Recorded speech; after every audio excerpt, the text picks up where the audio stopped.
equipe Simula Arroz está em uma lavoura no município de Agudo, na região central do Rio Grande do Sul, para conversar um pouco hoje sobre radiação solar em arroz. As agências internacionais de climatologia vêm anunciando que neste verão 2018-2019 está se configurando um El Niño fraco a moderado.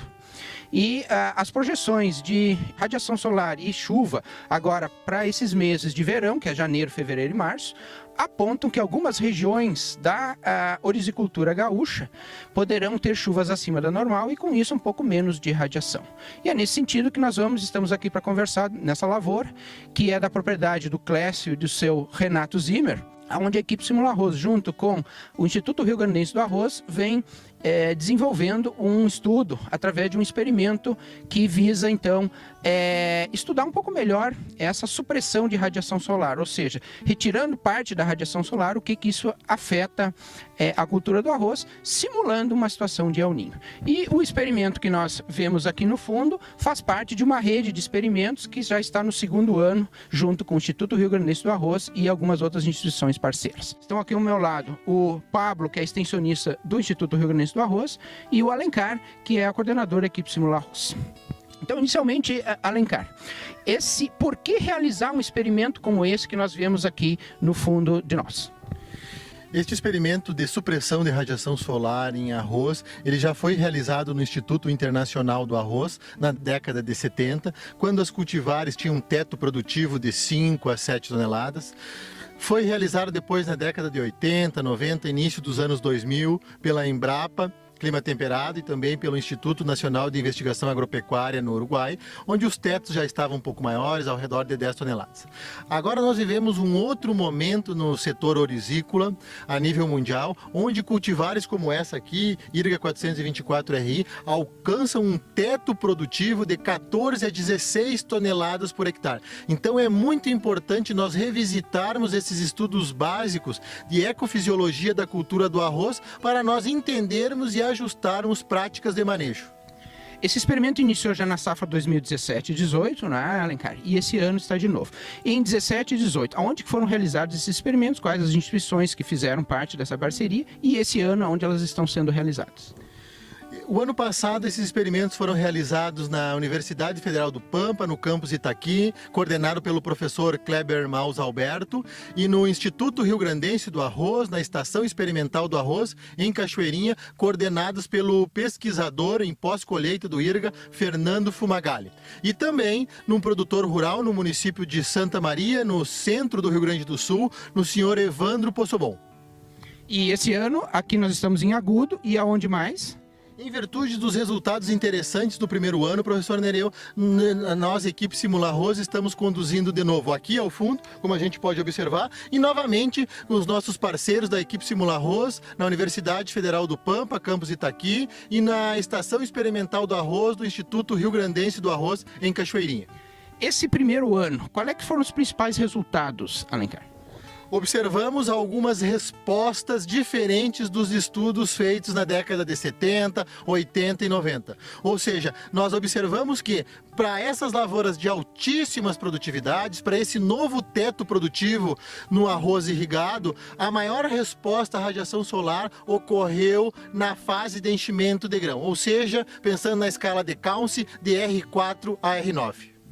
Ok, agora vamos conversar um pouco com o Pablo, extensionista do IRGA.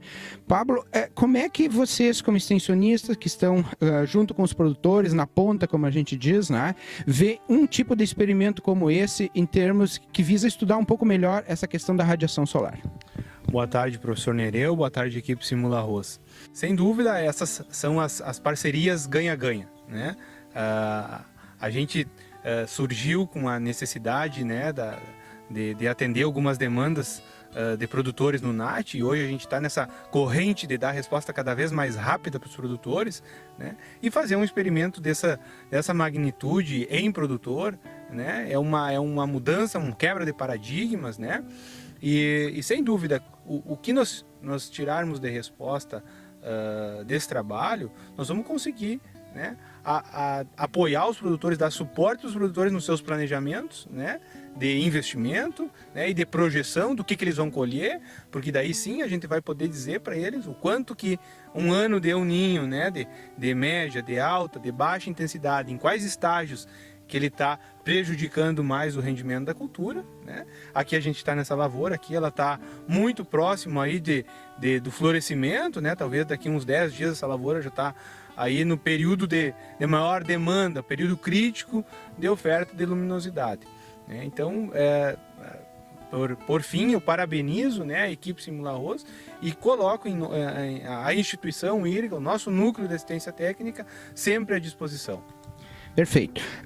Voltamos agora com o Alencar. Qual é que uma das coisas que a gente notou lá no primeiro ano de experimento é que as parcelas de arroz que tinham menos radiação, elas eram um pouquinho mais verdes, né? Como é que foi isso? Como é que foi essa reação da planta nesse primeiro ano? Esse é um ponto-chave quando a gente pensa em eficiência no uso de recursos. Sendo assim, nós gostaríamos de chamar a atenção de todas as pessoas em todos os cantos do mundo que estão nos assistindo agora, para nós entendermos o conceito de consumo de luxo em culturas agrícolas e, nesse caso específico, na cultura do arroz. Então, as plantas ficam mais verdes em virtude de consumo de luxo de nitrogênio. Essa questão do consumo de luxo ela é bastante interessante no caso do nitrogênio, porque o fluxo transpiratório da planta, ou seja, quando a planta absorve a água, junto com ela vem nutrientes, e um dos principais nutrientes que vem junto é o nitrogênio. Então, numa situação que nós temos baixa radiação solar, mas nós continuamos tendo bastante transpiração, porque nós estamos aqui numa lavoura em que tem 5 a 10 centímetros de água, então não falta água. Então o que acontece? Nós temos uma adubação, pensando nos pilares do projeto 10+, né, que nós temos que trabalhar muito bem a adubação nitrogenada. Se a radiação for um pouco menor, nós vamos ter um consumo de nitrogênio alto pela planta. Como tem menos radiação, em alguns momentos, ou alguns dias, ou alguma semana, nós temos que essa planta ela absorve muito mais nitrogênio do que ela está conseguindo transformar através da fotossíntese em biomassa e depois transformar isso em grãos. Pablo, na prática, no campo, vocês, junto com os produtores, vocês notam que durante aquelas semanas que tem menos sol, ou mesmo naqueles anos de El Niño, né, que a gente tem menos sol, né, as plantas elas são mais verdes, elas são mais viçosas? As respostas elas vão variar, né, de acordo de ano para ano, né? Mas a gente percebe que em anos onde tu tem uma menor oferta de luminosidade, anos de mais chuvas, as plantas elas crescem mais, né? Elas ficam menos vigorosas e mais suscetíveis ao acamamento. Isso a gente vê no campo, né, essa percepção. Perfeito. Então esse é um exemplo do que o consumo de luxo de nitrogênio traz na prática numa lavoura de arroz bem manejada. Com isso, então, nós terminamos esse vídeo.